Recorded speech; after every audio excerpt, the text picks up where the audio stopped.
तो आपको जैसे कि पता है कि अभी कौन सा वंश आया है, सूर्य वंश आया है। सूर्य वंश कब कब आया है? तो सूर्य वंश का टाइम पीरियड क्या कौन सा बच्चों?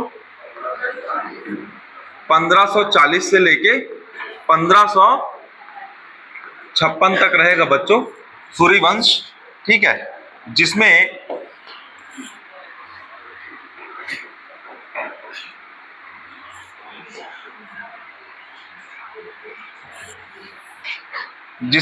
मैंने आपको कुछ कुछ चीजें और बता रहा हूं, ध्यान से सुनिएगा। सूर्यवंश के प्रमुख राजाओं की सूची अगर बनाए तो सबसे पहले कौन सूर्यवंश का संस्थापक कौन है बच्चों? संस्थापक जो है उसका नाम क्या है? शेर शाह सूरी।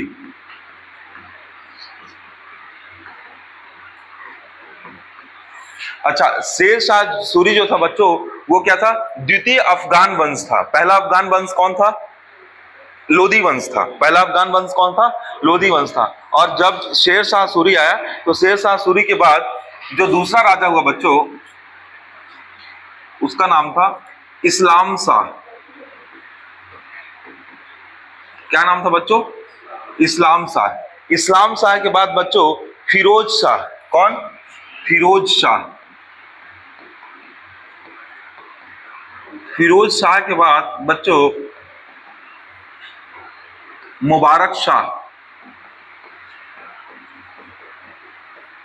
फिरोज शाह के बाद कौन हो गया? मुबारक शाह।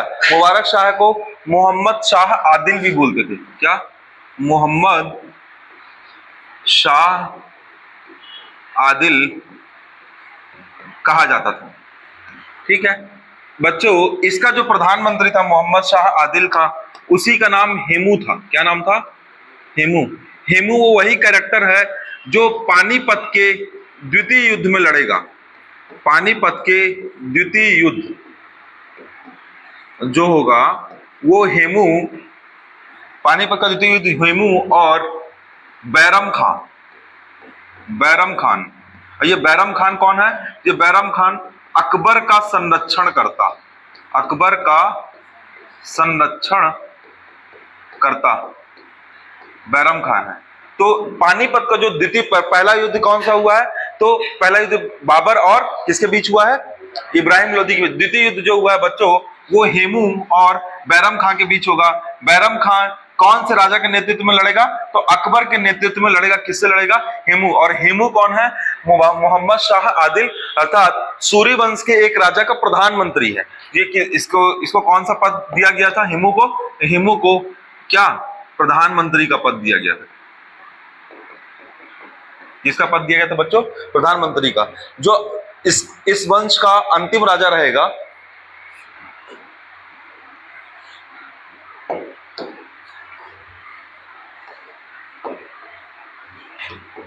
जो अगला होगा इब्राहिम शाह, और इसके बाद जो अगला होगा सिकंदर शाह सूरी।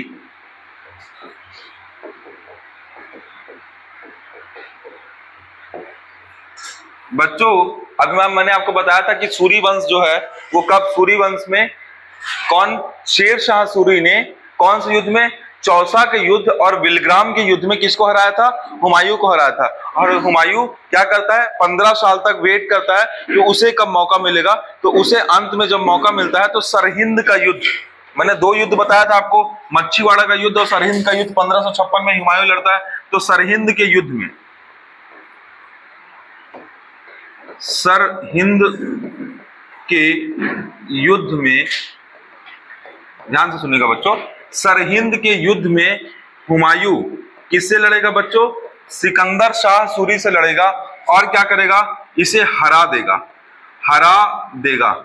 हराने के बाद कौन किसकी सत्ता पुनः स्थापित कर देगा? तो मुगल पुनः स्थापित हो जाएंगे। मुगल पुनः स्थापित हो जाएंगे।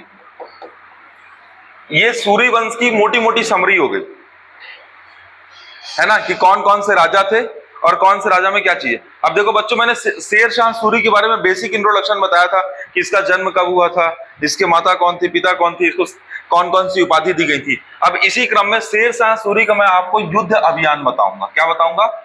युद्ध अभियान। आप जब पिछली क्लास को देखेंगे तो शेर शाह सूरी के बारे में बेसिक इंट्रोडक्शन मैंने आपको दे दिया था, और आज सूरी वंश का किस तरीके से फ्लो चार्ट है वो। और 1540 से 1556 के बाद 1556 में पुनः कौन आ जाएंगे? मुगल आ जाएंगे। तो पहले कौन आएगा बच्चों? तो पहले सबसे पहले मुगल में जो हुमायूं गया हुआ था, हुमायूं वापस आ जाएगा। अर्थात सूरी वंश की बात करें तो यहाँ पे 1530 से लेके 1540 तक हुमायूं का शासन रहेगा, और बच्चों जस्ट बाद 1556 से लेके 1557 के बीच तक किसका शासन रहेगा? फिर हुमायूं का शासन रहेगा। और इसके बाद जस्ट बाद कौन आ जाएगा? अकबर आ जाएगा। कौन आएगा बच्चों? अकबर। एक सेकंड। 1556 के अंतिम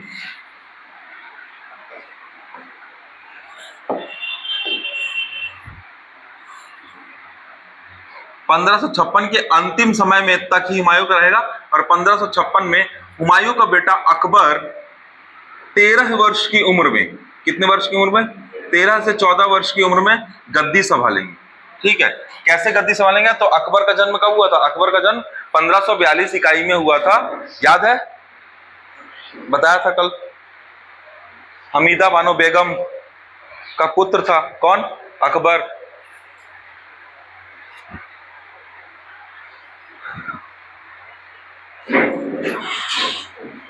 इसके बाद देखिएगा बच्चों, ये शेर शाह सूरी, इस्लाम शाह, फिरोज शाह, मुबारक शाह, इब्राहिम शाह, सिकंदर शाह, ये राजा हो गए। अब हम किसको पढ़ रहे थे? शेर शाह सूरी को पढ़ रहे थे। ये हमारे लिए उपयोगी नहीं है, ये भी हमारे लिए उपयोगी नहीं है, ये भी हमारे लिए उपयोगी नहीं है। जो उपयोगी है वो कौन व्यक्ति है? हेमू है। हेमू किसके साथ युद्ध लड़ा है? बैरम खान के साथ। कौन सा युद्ध लड़ा है? पानीपत का द्वितीय युद्ध। कब लड़ा है? तो 1556 में। कब लड़ा है बच्चों? 1556 में। तो पानीपत का द्वितीय युद्ध कब हुआ है? 1556 में। पहला युद्ध कब हुआ है? 1526 में। ठीक है, याद रहेगा। तो दूसरा आपके काम की चीज ये है। अब हम बात करते हैं शेर शाह सूरी को लेके, थोड़ा सा और इन डिटेल पढ़ लेते हैं। शेर शाह सूरी एक इंपॉर्टेंट राजा रहेगा। तो बच्चों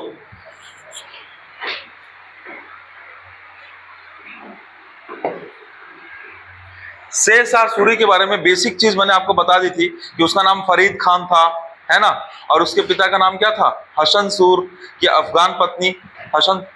फिर उसके बाद उपाधि में शेर खां, शेर शाह, हजरते आला की उपाधि, समकालीन कवि मलिक मोहम्मद जायसी, ऐसा कुछ बताया था। और इसने सड़के आजम बनाई थी, ये सब चीजें बताई थी। तो अब जो है मेन शेर शाह सूरी का विजय अभियान, सूरी का विजय अभियान, या ये बोल सकते हो बच्चों शेर शाह सूरी ने कौन कौन से युद्ध लड़े। ठीक है, तो बच्चों एक लाइन से हम लिस्टिंग कर देते हैं शेर शाह सूरी के द्वारा लड़े जाने वाले युद्ध। तो सबसे पहले शेर शाह सूरी ने जो युद्ध लड़ा उस युद्ध का नाम है चौसा का युद्ध। अच्छा बच्चों, ये मैं क्यों लिखा रहा हूं? ये क्वेश्चन सही जोड़ी में पूछेगा, बताता हूं कैसे। चौसा का युद्ध और बिलग्राम का युद्ध, बिलग्राम का युद्ध ये कब हुआ है? तो बच्चों तो 1539 में हुआ है और 1540 में हुआ है। किसके खिलाफ हुआ था बच्चों? तो हुमायूं के अगेंस्ट। किसके अगेंस्ट हुआ था? तो हुमायूं। परिणाम क्या था? हुमायूं हार गया था। दोनों ही बार क्या हुआ? हुमायूं हारा है। हुमायूं क्या हुआ है? हारा है। ठीक है बच्चों, इसके मैपिंग भी करेंगे ना तो थोड़ा और अच्छे से। पहला कौन सा? चौसा का युद्ध और बिलग्राम का युद्ध। दूसरा बच्चों गक्खर एक कम्युनिटी होती है, तो गक्खरों के साथ युद्ध लड़ा है।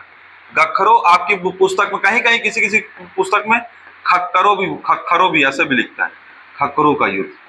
ये कब हुआ है बच्चों? तो 1541 में। कब हुआ है? 1541 में गक्खरों को उसने हराया। और इसी दौरान बच्चों स्पेशल विशेषता है रोहतासगढ़,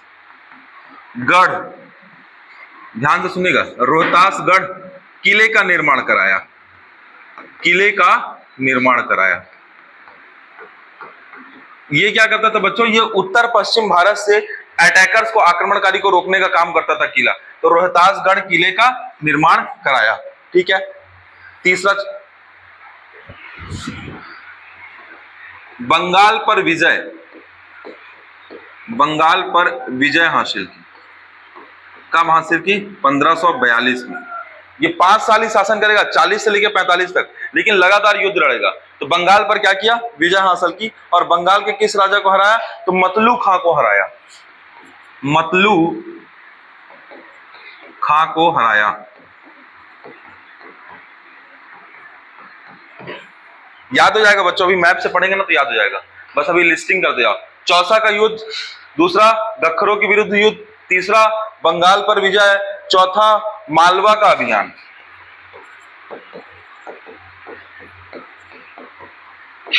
और मालवा क्षेत्र के पास ही रायसेन क्षेत्र है, तो रायसेन का अभियान।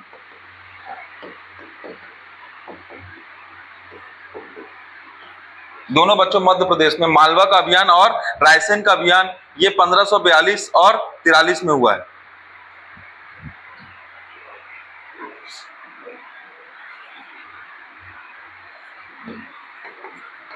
थोड़ा सुधारेंगे ना, खिज्र खां है ये, मालवा एम से एम है, मतलू खां को हराया। ये होगा बच्चों 1542 में, ये भी ये होगा 1543 में।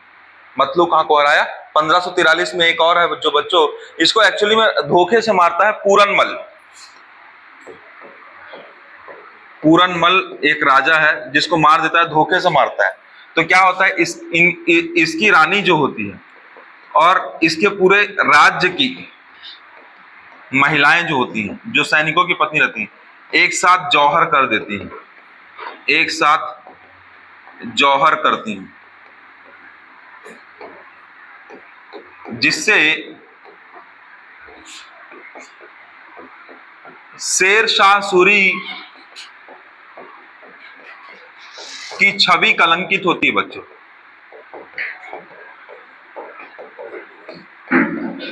उसे बुरा राजा माना जाने लगता है।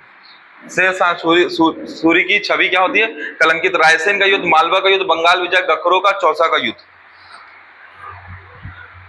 अब सबसे ज्यादा जो पापड़ बेलना पड़ा था किसको? शेर शाह सूरी को। वो युद्ध है मारवाड़ का अभियान। कौन सा अभियान? मारवाड़ का अभियान। और मारवाड़ का अभियान मालदेव पर आक्रमण करके किया गया था। इसमें एक इसे बताते हैं, मारवाड़ का अभियान। बच्चों ये 1544 की घटना है। मालदेव एक राजा रहते हैं मारवाड़, वो राजपूत शासक स्ट्रांग रहते हैं। और ऐसा होता है बच्चों कि शेर शाह सूरी और उसके बीच जोरदार लड़ाई चलती है, और लड़ाई लंबी चलती है। शेर शाह सूरी को अंत में ये लगने लगता है कि वो कहीं हार मत जाए। किससे? मालदेव से।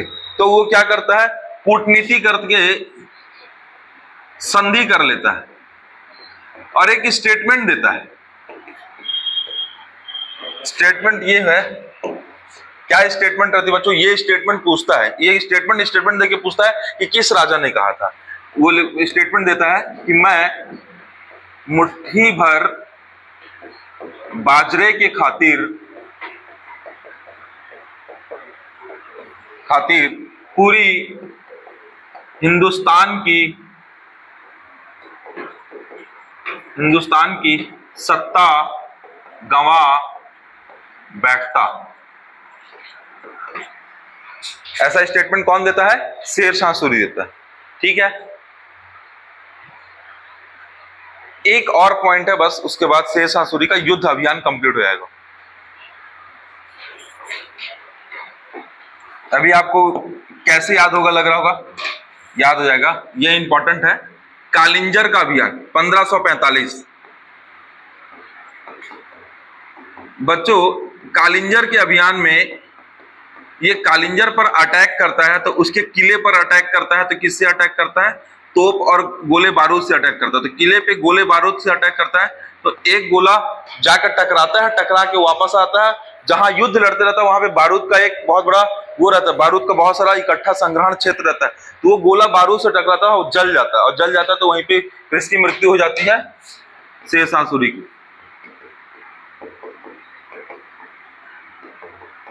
तो ये आपको याद रखना है।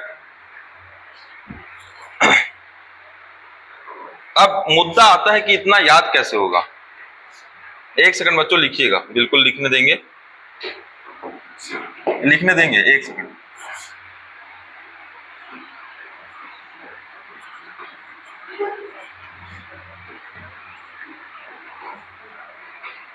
मुद्दा आता है कि याद कैसे रहेगा। चलिए, पहला अभियान कौन सा था? चौसा का। दूसरा कौन सा था? बिलग्राम का। तो याद रखिएगा, ऐसे याद रखेंगे। ये है बच्चों चौसा, बिहार के पास। कौन सा अभियान है? चौसा अभियान। दूसरा कौन सा अभियान? कन्नौज का अभियान या बिलग्राम का अभियान। तो बच्चों ये है कन्नौज का अभियान। कौन सा अभियान? तो मैं इसको कन्नौज का अभियान या बिलग्राम का अभियान कर दूं। दूसरा इसको कौन सा अभियान कर दूं? चौसा का अभियान कर दूं। बच्चों इसके अलावा उसने और कौन कौन से क्षेत्र जीते हैं? तो बंगाल क्षेत्र को जीता है। कौन से क्षेत्र को जीता है? बंगाल क्षेत्र को जीता है। बंगाल क्षेत्र में खिद्र खां नाम का एक व्यक्ति था, उसको हराया। ये बंगाल क्षेत्र को कैप्चर किया। इसके अलावा बच्चों मध्य प्रदेश को जब देखोगे तो ये है बच्चों मालवा क्षेत्र। कौन सा क्षेत्र है? मालवा क्षेत्र। और यहीं पे बच्चों रायसेन क्षेत्र है। कौन सा क्षेत्र है? रायसेन। तो दो दो क्षेत्र हो गया, मालवा और रायसेन। मालवा और रायसेन। बच्चों इसी तरीके से सेम जाओगे तो राजस्थान में एक कालिंजर अभियान आएगा और दूसरा कालिंजर के अलावा ये जो दूसरा अभियान है मारवाड़ का अभियान आएगा। कौन सा अभियान आएगा?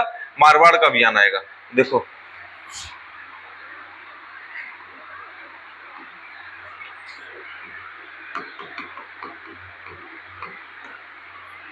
अभी थोड़ा और समझ में आएगा। एक चीज बताऊंगा तो कालिंजर और मारवाड़ का अभियान, कालिंजर के अभियान में फाइनल क्या होता है? फाइनल डेस्टिनेशन हो जाता है उसका। और मारवाड़ का अभियान कैसे चलता है? काफी लंबा चलता है। किसके विरुद्ध चलता है? मालदेव के विरुद्ध चलता है। ये लोकेशन ट्रेस करोगे तो याद रहेगा। और बच्चों गट्खर जनजाति के विरुद्ध वो रोहतासगढ़ में किले का निर्माण करता है, असीरगढ़ के किले का निर्माण करता है।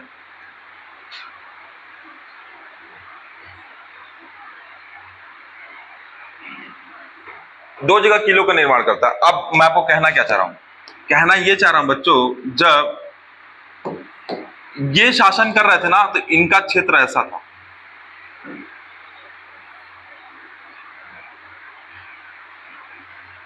यहां पे पूरी बैठी हुई थी अफगानी सत्ता। कौन सी बैठी थी?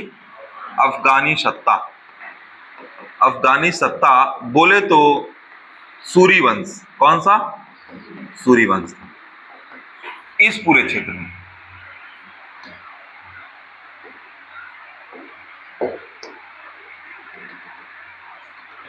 ये पूरा क्षेत्र में समझ आया कि नहीं आया? इस पूरे क्षेत्र में कौन सी सत्ता थी? सूरी वंश की सत्ता थी, जिसमें ये दोनों मालवा और रायसेन हो गया, ये बंगाल हो गया, ये चौसा हो गया, ये कन्नौज और बिलग्राम हो गया, और ये दोनों कौन हो गया? कालिंजर और मारवाड़ हो गए। क्लियर हुआ? ठीक है, तो अब याद रहेगा कि नहीं याद रहेगा? मैप से याद कर लोगे तो याद रहेगा। ठीक है, हमने युद्ध पढ़ा, युद्ध कहां कहां हुआ, उस युद्ध का लोकेशन देख लिया, उसका पूरा क्षेत्र देख लिया, तो पूरी चीज क्लियर हो गई। मैं मुट्ठी भर बाजरे की खातिर पूरी हिंदुस्तान की सत्ता गवा बैठा था।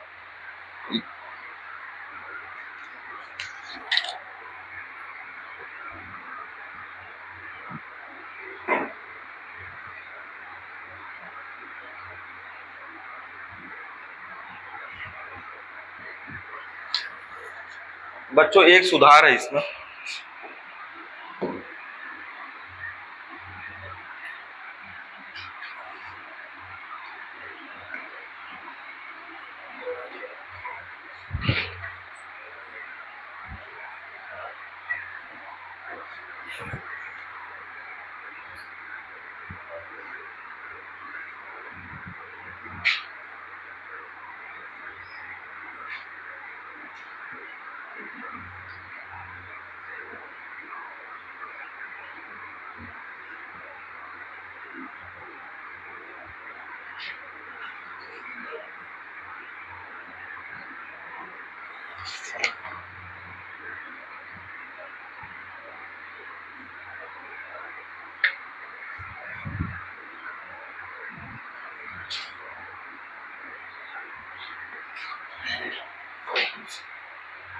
बच्चों एक चीज और, मैं थोड़ा इसको अच्छा कर दे रहे हैं,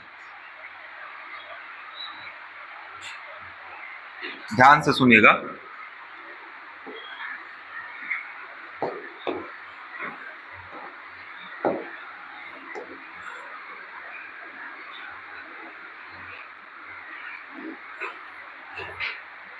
किले किले को दिखा देना ना बच्चों। ये असीरगढ़ का किला है, दक्षिण का द्वार बोलते हैं। क्या बोलते हैं? असीरगढ़ का किला। ध्यान से सुनिएगा, असीरगढ़ का किला। ये जो है इसको रोहतासगढ़ का किला बोलते हैं, रोहतासगढ़ किला बोलते हैं।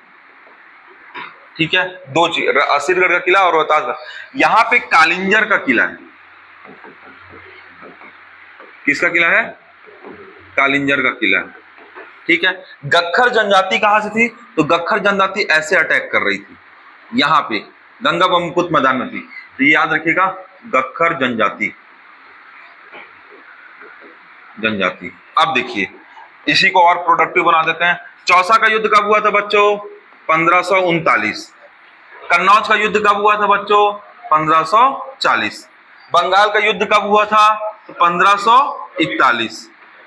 ठीक है, फिर मालवा और रायसेन का, तो मालवा का युद्ध कब हुआ था बच्चों? तो 1542। रायसेन का कब हुआ था? 1543। मारवाड़ का कब हुआ था? 1544। और कालिंजर कब हुआ था? 1545। कुछ छूटा? नहीं छूटा, कंप्लीट मैप हो गया। आप अकेले कुछ मत पढ़ोगे उधर, लेकिन अगर आपको लोकेशन पता है तो आप मैप और लोकेशन से पूरा चीज को एक बार में याद कर सकते हो। ठीक है, देख लो एक बार जो भी है। अच्छा, कन्नौज को ही बिलग्राम बोलते हैं ना बच्चों, याद रखना, कन्नौज ही क्या है? बिलग्राम। मतलब कन्नौज डिस्ट्रिक्ट में बिलग्राम एक क्षेत्र है।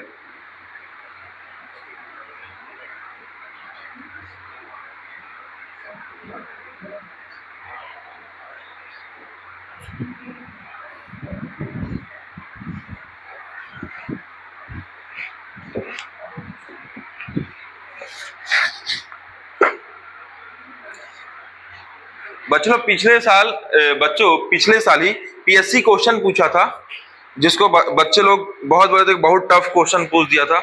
आपको वो टफ नहीं लगेगा। मेंस में क्वेश्चन ये पूछा था कि शेर शाह सूरी की भू प्रणाली को स्पष्ट कीजिए। अभी हम लोग पढ़ेंगे कि शेर शाह सूरी की भू प्रणाली क्या है, कैसे है, ऐसे क्यों है ना। ये क्लियर हो गया। यानी हमने किसी भी राजा के संदर्भ को अगर पढ़ना था, हमने राजाओं का क्रम पढ़ लिया। युद्ध उसकी क्या बताता है? राजनीतिक सत्ता को बताता है, तो राजनीतिक सत्ता पढ़ लिया। ये क्या बताता है? ये भौगोलिक सत्ता को बता रहा है। क्या बता रहा है? भौगोलिक सत्ता को बता रहा है ना। अब उस राजा की और क्या खासियत रही तो देखते हैं। राजा का सबसे पहले तो राजा के बारे में पढ़ेंगे, प्रशासन। तो शेर शाह सूरी का हम 3 चीज पढ़ने वाले हैं बच्चों। पहला प्रशासनिक व्यवस्था पढ़ने वाले हैं, दूसरा अर्थव्यवस्था पढ़ने वाले हैं। अर्थव्यवस्था में ही कौन सी व्यवस्था आ जाएगी? भूमि व्यवस्था आ जाएगी, क्योंकि पैसा कैसे आएगा? भूमि के कर से आएगा। तो अर्थव्यवस्था में कौन सी आ जाएगी? भूमि व्यवस्था आ जाएगी। और फिर शेर शाह सूरी का क्या महत्व रहा, इस चीज को देख लेंगे। चलिए सबसे पहले हम हेडिंग डालते हैं, शेर शाह सूरी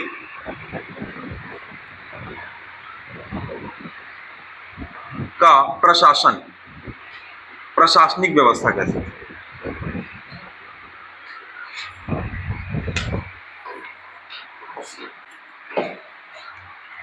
बच्चों शेर शाह सूरी के प्रशासन को अगर समझा जाए तो अलग अलग नाम है, ये सही जोड़ी में नाम पूछता है। जैसे कि एक नाम है बच्चों दीवाने आरिज। क्या नाम है? दीवाने आरिज। फिर एक है दीवाने वजारत, दीवाने रिसालत। तो देखिए इसको दीवान ए वारिज, दीवान ए वजारत, दीवान ए रसालत। ठीक है बच्चों, दीवान ए वजारत जो है वो आर्थिक मामलों विभाग है ना, विभाग आर्थिक मामलों से संबंधित है। एक 2 और 3 और विभाग लेते हैं, दीवाने इंशा, दीवाने कजा, दीवाने वरीद।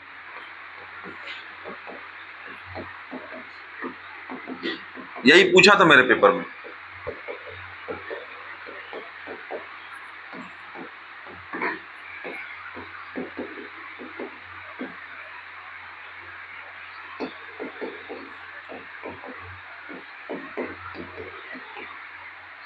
अच्छा समझिएगा, सबसे पहले दीवाने वजारत को देखते हैं। दीवाने वजारत, बाजार, बाजार से क्या समझ में आ रहा है? वजीर। क्या समझ में आ रहा है? वजीर, यानी कि आर्थिक मामलों से संबंधित बच्चों, आर्थिक मामलों से संबंधित विभाग को क्या बोलते हैं? दीवाने। अच्छा, आपको याद नहीं होगा तो आप ऐसे समझिए, आप एक विभाग बनाओ ना, रक्षा मंत्री या वित्त मंत्री, है ना, या परिवहन मंत्री या पर्यावरण मंत्री, उसी तरीके से उस टाइम बोलते थे आर्थिक मामले को क्या बोलते थे? दीवाने वजारत बोलते थे। क्या बोलते थे? दीवाने वजारत बोलते थे। उसी तरीके से अगर दीवाने आरिज की बात करेंगे तो ये सैन्य संबंधी कार्य, दीवाने आरिज, इसी को दीवाने मामलुक भी बोलते हैं, दीवाने मामलुक। बच्चों ये सैन्य संबंधी यानी रक्षा संबंधी मामले। कैसे मामले? सैन्य संबंधी मामले। फिर अगला क्या दिख रहा है? दीवाने रसालत। दीवाने रसालत में ये होता था बच्चों, जैसे मान लो एक राज्य से दूसरे राज्य को व्यापार करना है या एग्रीमेंट करना है, तो क्या है? ये राजपत्र व्यापार हेतु निकालने वाला विभाग, जैसे पुलिस विभाग होता है ना, उसने एक चीज जारी की, उसी तरीके से दीवाने रसालत। फिर एक कौन सा है? दीवाने इंशा। दीवाने इंशा ऐसा है बच्चों जो कि एकदम सामान्य प्रशासन, सामान्य प्रशासन। अच्छा, ये ऐसा चीज है कि इसको आप नहीं भी पढ़ोगे तो चल जाएगा, ठीक है, जो अभी मैं पढ़ा रहा हूं इसको नहीं भी पढ़ोगे तो चल जाएगा, लेकिन मैं आपको कवर कर दे रहा हूं। फिर दीवाने कजा है, ये इंपॉर्टेंट है बच्चों, दीवाने कजा, दीवाने बरीद, दोनों बहुत इंपॉर्टेंट है। ये इसको बोलते हैं न्याय विभाग बोलते हैं बच्चों, और ये तो बहुत इंपॉर्टेंट है, ये किसी भी एग्जाम में, किसी भी व्यापम में, किसी भी कांस्टेबल में पूछ सकता है, बहुत बहुत बहुत मोस्ट इंपॉर्टेंट है। गुप्तचर विभाग बोलते हैं बच्चों इसको, इसको क्या बोलते हैं? दीवाने बरीद, गुप्तचर विभाग।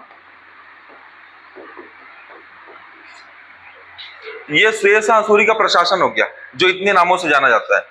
अच्छा, इसमें दोस्तों शेर शाह सूरी ने अपने पूरे राज्य क्षेत्र को तीन शब्दों से बांटा था, तीन शब्दों से। पहला है जो कि सरकार कहलाता है। क्या कहलाता है? सरकार। दूसरा परगना, और तीसरा ग्राम। तो साम्राज्य जो है शेर शाह सूरी का, वो तीन हिस्सों में बटा था बच्चों। सबसे बड़ा जो है वो कहलाता था सरकार। सरकार में ही अक्ता प्रणाली थी। कौन सी प्रणाली थी? अक्ता प्रणाली। सरकार के बाद आता है बच्चों परगना। परगना पद्धति सुनो ना, परगना, कमाविंसदार का नाम सुने हो, है ना? उसी तरीके से परगना होता था। परगना में एक प्रमुख जो होता था उसको शिकदार बोलते थे। क्या बोलते थे? शिकदार। शिकदार, परगना। और बच्चों परगना के नीचे क्या था? ग्राम। क्या था? ग्राम। तो बस आपको बताया कि उसका साम्राज्य तीन हिस्सों में बटा हुआ था। पहले हिस्से को क्या बोलते हैं? सरकार, दूसरे को परगना, और तीसरे को ग्राम कहा जाता है। ठीक है,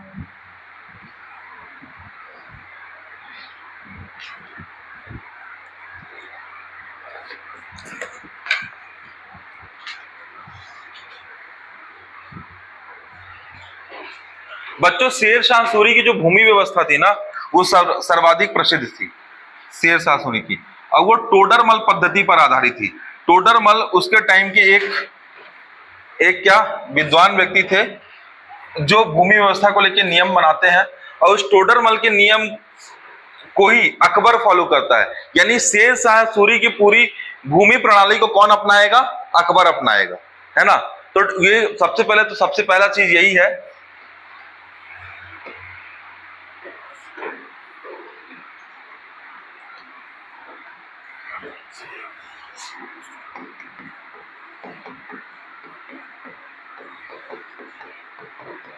शेर शाह सूरी की भू प्रणाली। अच्छा, इसमें सबसे मेन व्यक्ति कौन है बच्चों? टोडरमल। कौन है? टोडरमल। टोडरमल के सजेशन पे ही क्या होता था? पूरा निर्णय लिया। किसने लिया निर्णय? शेर शाह सूरी ने लिया।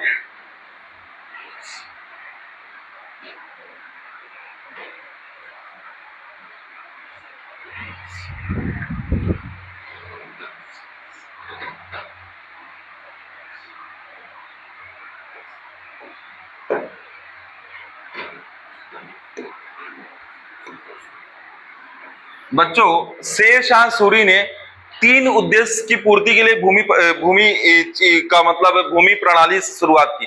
सबसे पहला उद्देश्य था उसका, समझना, उत्पादन में वृद्धि। क्या बोल रहे हैं? उत्पादन में वृद्धि।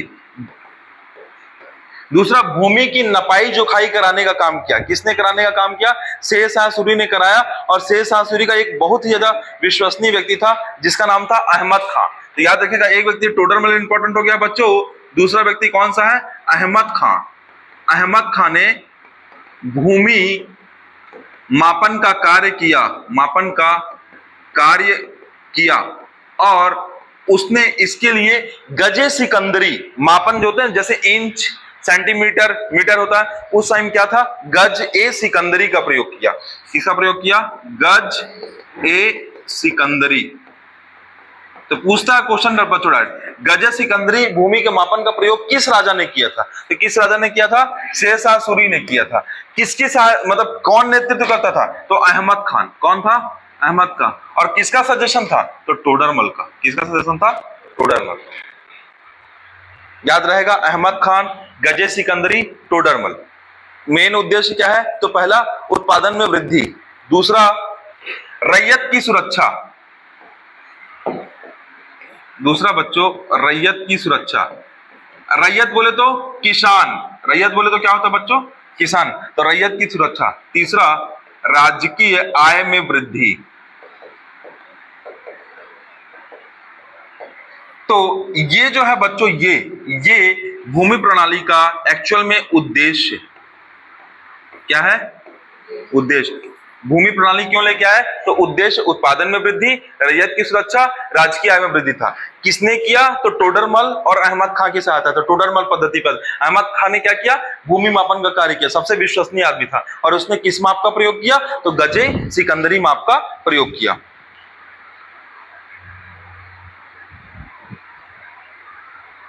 अच्छा, गजे सिकंदरी मतलब एक गजे सिकंदरी कितना होता था? 32 अंगुल या 3 से 4 मीटर। ठीक है।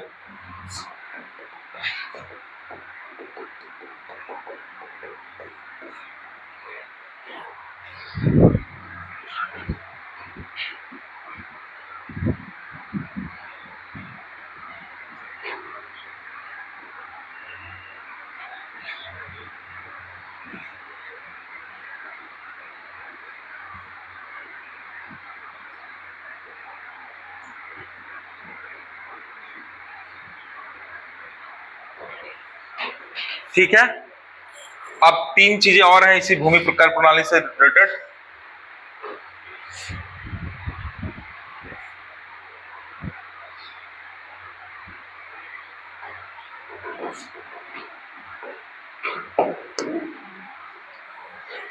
शेर शाह सूरी ने एक काम कौन सा किया है बच्चों? तो भूमि मापन का काम किया है। कौन सा किया है? भूमि मापन का। दूसरा बच्चों,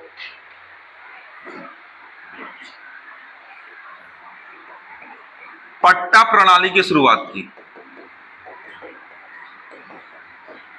ये जमीन किसकी है, कैसी है, उस व्यक्ति का, किसान का नाम और उसके नाम से पट्टे का चढ़ाना, तो पट्टा प्रणाली की शुरुआत की। इसके अलावा भूमि कर का निर्धारण किया। तो भूमि कर का निर्धारण बच्चों जमीन की क्वालिटी के आधार पर रखा गया। कहीं कहीं पर 1/3 लिया गया जमीन से टैक्स, और कहीं कहीं पे 1/4 लिया गया। जो जमीन अच्छी थी वहां से 1/3 टैक्स लिया गया, जो जमीन थोड़ी अच्छी नहीं थी वहां से 1/4 मतलब 1/4 हिस्सा क्या लिया गया? टैक्स दिया गया। और इसने कर निर्धारण किया। कर निर्धारण की 3 प्रणाली का प्रयोग किया। एक प्रणाली को बोलते हैं जब्ती प्रणाली। क्या बोलते हैं? जब्ती। एक प्रणाली है रैयतवाड़ी प्रणाली। किसान की स्थिति के आधार पे उससे टैक्स वसूलना। जब्ती प्रणाली, रैयतवाड़ी प्रणाली, नस्क प्रणाली और कनकूत प्रणाली। नस्क और कनकूत। अच्छा बच्चों, मैं ये क्यों बोल रहा हूं? अभी क्या हुआ है, उत्तर प्रदेश में पीएससी हुआ था, उसमें ऐसी दे दिया था। तो जब्ती तो सुना था, रैयतवाड़ी सुना, लेकिन नस्क और कनकूत का संबंध किससे ये नहीं पता था। तो नस्क और कनकूत का संबंध किससे है? शेर शाह सूरी से। उसने इस मेथड, जैसे मेथड होती है, इस मेथड का प्रयोग किया। बस बहुत जान लियो, इससे आज जानने की जरूरत नहीं।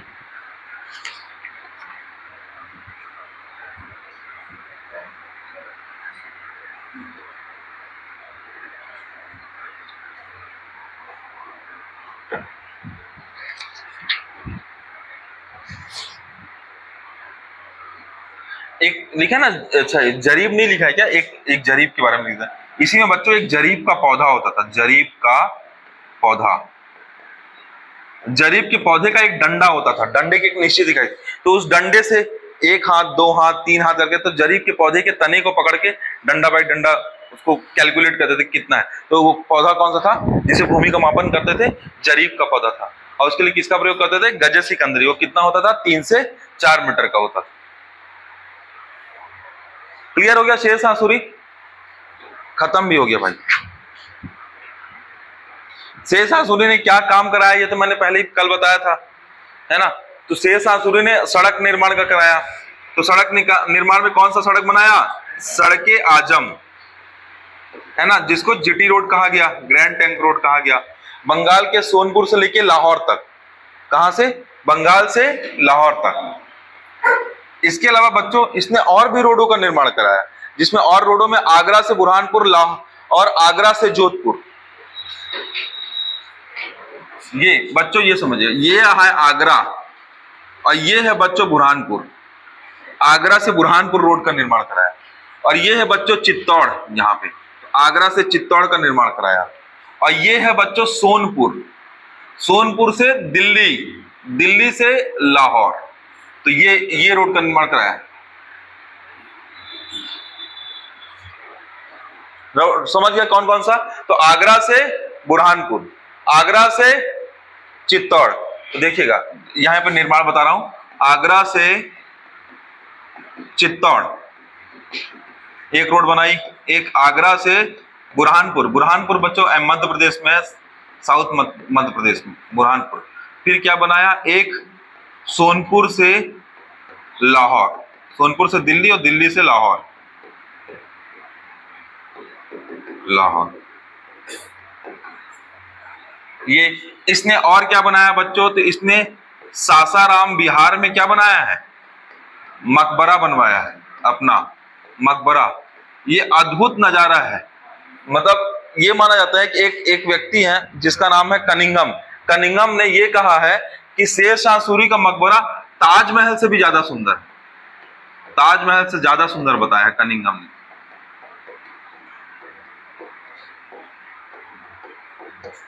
अच्छा, और इसकी एक खासियत है बच्चों, ये जो मकबरा है ना बच्चों, ये पानी के नीचे बना है, जलमग्न है। ये मकबरा कैसा है, जलमग्न है, जलमग्न है। तो कुल मिला के बच्चों ये जो मैं इस कलर से लिखा हूं, ये क्या हो गए, उसके स्थापत्य कार्य हो गए, किसके, शेर शाह सूरी के।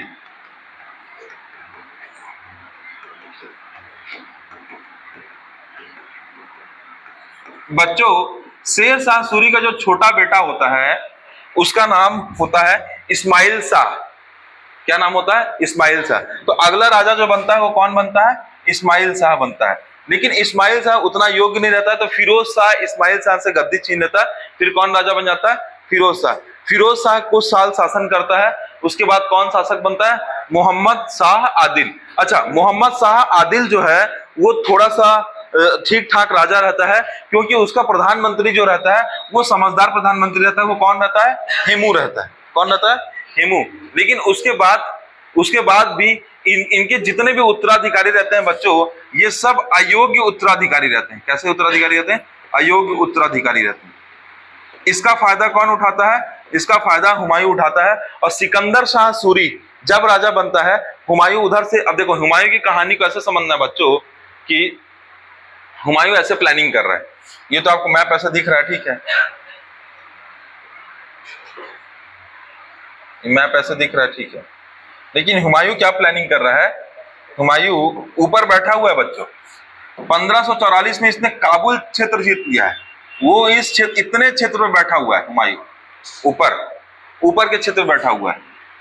और अब क्या कर रहा है, धीरे धीरे धीरे धीरे वो अटैक करके धीरे धीरे घुसते जा रहा है। बताया था ना कल ऐसे ही। और फिर वो जैसी करेगा तो एक सरहिंद का अटैक करेगा। कौन सा अटैक करेगा, सरहिंद का अटैक करेगा। किसके विरुद्ध करेगा, सिकंदर शाह सूरी के विरुद्ध करेगा। सरहिंद का अटैक, उसको हरा देगा। और उसको हरा के क्या होगा, हाँ अब देखो मुगल पुनः स्थापित हो जाएंगे। इस मुगल की सत्ता को हटाने के लिए इसी दौरान क्या होगा, हुमायूं मर जाएगा। पुस्तकालय में पुस्तक पढ़ते हुए डेथ हो जाएगी, तो किसको राजा बना दिया जाएगा, अकबर को। अकबर एक्चुअली में अकबर की कहानी बता देते हैं बच्चों। जब राणा वीर साल का नाम मैंने बताया था, वहां शरण लेता है, फिर उसके पास जो गुरु रहते हैं, कौन, हुमायूं के भाई का जो गुरु रहता है, उसकी पुत्री से विवाह करते हैं।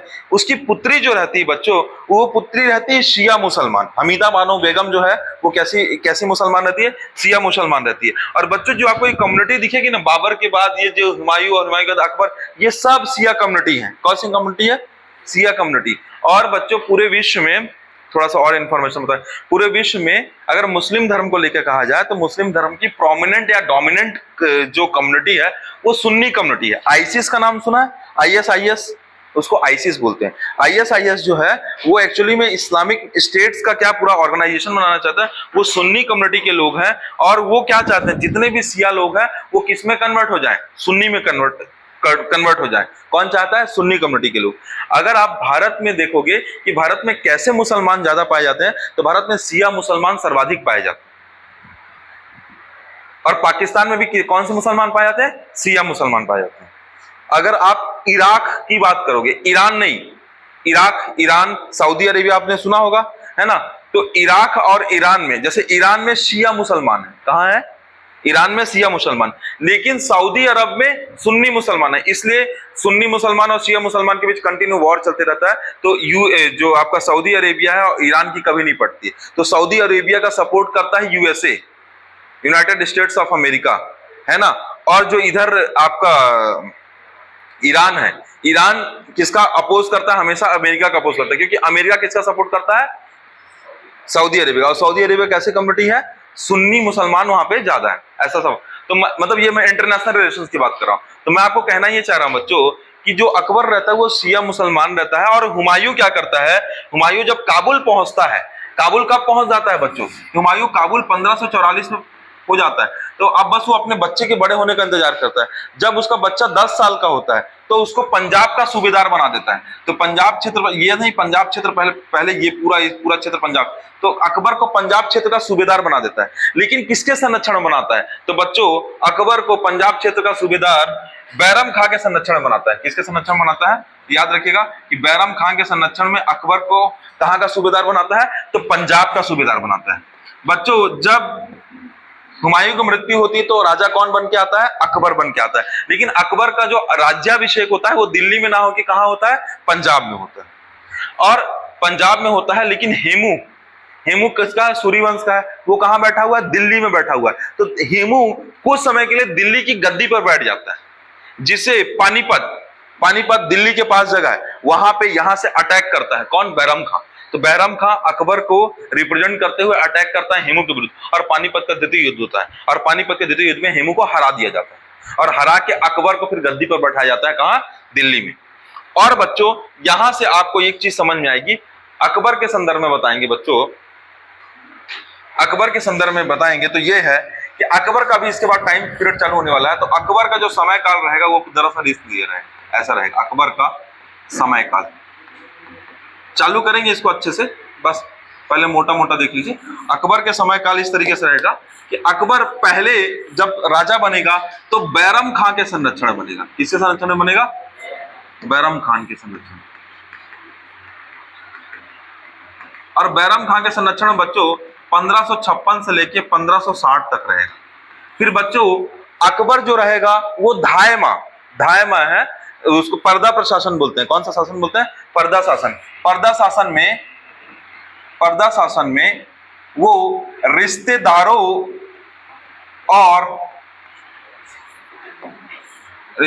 और विश्वसनीय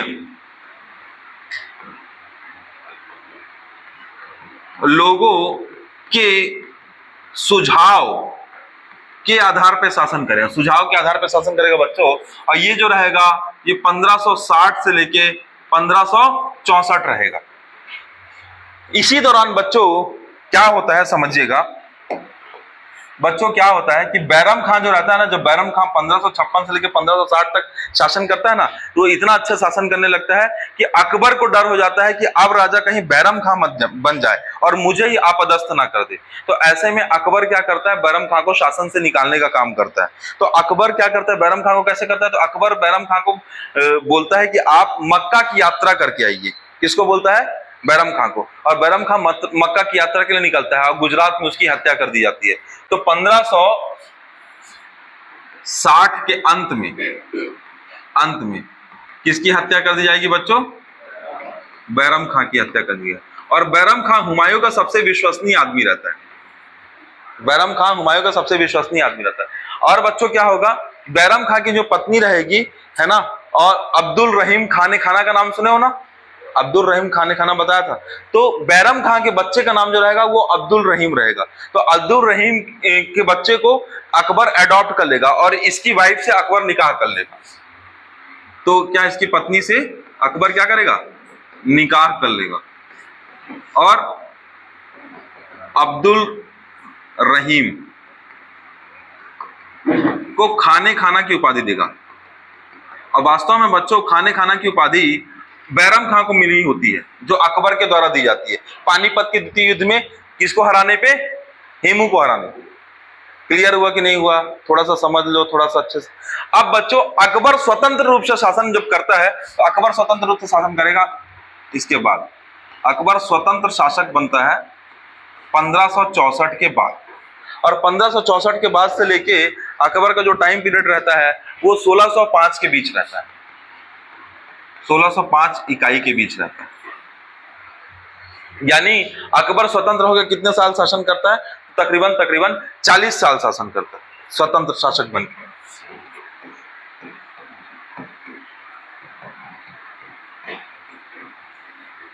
क्लियर हुआ कि नहीं हुआ? अभी बताएंगे अकबर के बारे में। बस मैं अकबर के बारे में ये बता रहा हूं कि स्टोरी को कनेक्ट कर रहे थे हम लोग। स्टोरी ऐसे कनेक्ट कर रहे थे कि पानीपत का द्वितीय युद्ध किसके बीच होगा? हेमू और बैरम खां के बीच। और हेमू और बैरम खां के बीच होगा तो कौन जीतेगा? बैरम खां। गद्दी पे किसको बैठाएंगे? अकबर को। और अकबर पूरे मुगल काल का सबसे ज्यादा अनपढ़ राजा रहता है, बिल्कुल पढ़ा लिखा नहीं रहता है अकबर। क्यों? क्योंकि अकबर को पिता का साया ही नहीं मिलता है। अकबर को पिता का साया नहीं मिलता है। क्यों? हुमायूं कहाँ रहता है? हुमायूं 1542 के बाद पूरे विजय अभियान में चला जाता है। और हुमायूं 1544 में कहाँ रहता है? काबुल में रहता है, लेकिन लगातार संघर्ष करते रहता है। तो अकबर को उसके पिता का संरक्षण नहीं मिलता है। तो अकबर अपने पूरे जीवन में पढ़ाई लिखाई नहीं कर पाता है। तो क्वेश्चन पूछता है कि मुगल शासक, एकमात्र मुगल शासक जो अनपढ़ था वो कौन था? अकबर। और सबसे ज्यादा सही तरीके से शासन करने वाला जो राजा है वो कौन था? अकबर। इसलिए बोलते हैं कि शिक्षा का तब तक महत्व नहीं है अगर शिक्षा आपके अंदर समझदारी नहीं ला पाती, और शिक्षा का तब तक महत्व है जब आपके अंदर समझदारी ले आए। ये समझ में आया? अब बच्चों हेडिंग हम डालेंगे अकबर।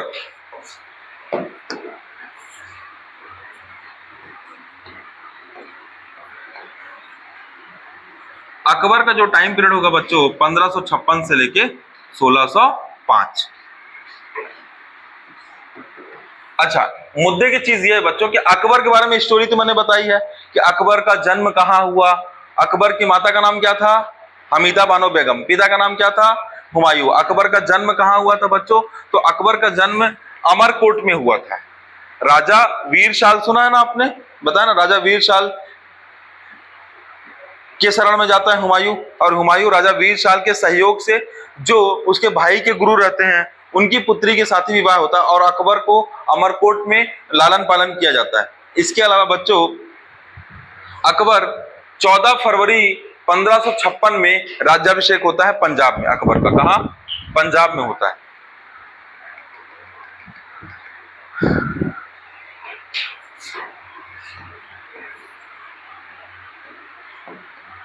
जन्म 1542। कहां जन्म हुआ?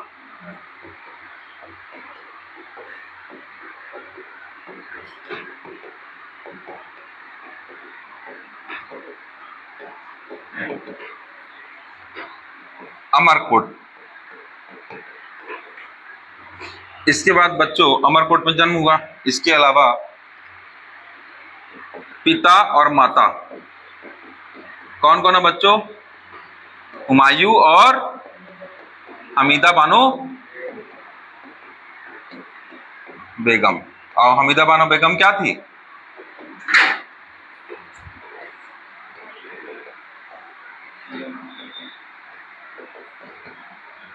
ठीक है। राज्याभिषेक कब होता है इसका? 14 फरवरी 1556 में पंजाब में राज्याभिषेक होता है। किसका? अकबर का। बच्चों अकबर बहुत सारा चीज करेगा, मतलब अकबर के इतने सारे विजय अभियान है ना, टॉपिक मैं अभी स्टार्ट नहीं करना चाह रहा हूं क्योंकि वो बड़ा है। देखो बस मैं आपको मुद्दा बता दे रहा हूं। अकबर यहां से चालू करेगा, एकदम एक एक क्षेत्र को जीते जीते जीते जीते जीते जीते जाएगा, फिर बहमनी को जीतेगा, फिर नीचे विजयनगर को जीतेगा। अभी विजयनगर और बहमनी नहीं पढ़ाया हूं आपको, तो अकबर ऊपर से जीतते जीतते कहां कहां जाएगा, बहमनी को जाएगा और विजयनगर को जीतेगा। अकबर इसके अलावा बहुत सारे धार्मिक सुधार और उचित धार्मिक प्रणाली का प्रयोग करेगा। कौन? अकबर। धार्मिक रूप से सहिष्णु रहेगा, इबादत खाना बनाएगा, ठीक है। वो कई जगह टैक्सेस हटाएगा, कई जगह जजिया कर को लेकर निर्णय लेगा, है ना। वो बहुत सारे ऐसे काम करेगा जिसको हम देखेंगे अगली क्लास में देखेंगे, इस क्लास में नहीं देखते। अच्छा इस क्लास में जितना काम का है इतना ही है, अगली क्लास में देखेंगे कि अकबर को और एलोबरेट करना है, क्योंकि मेरे को वो टाइम लेगा, कॉन्सेप्ट है वो।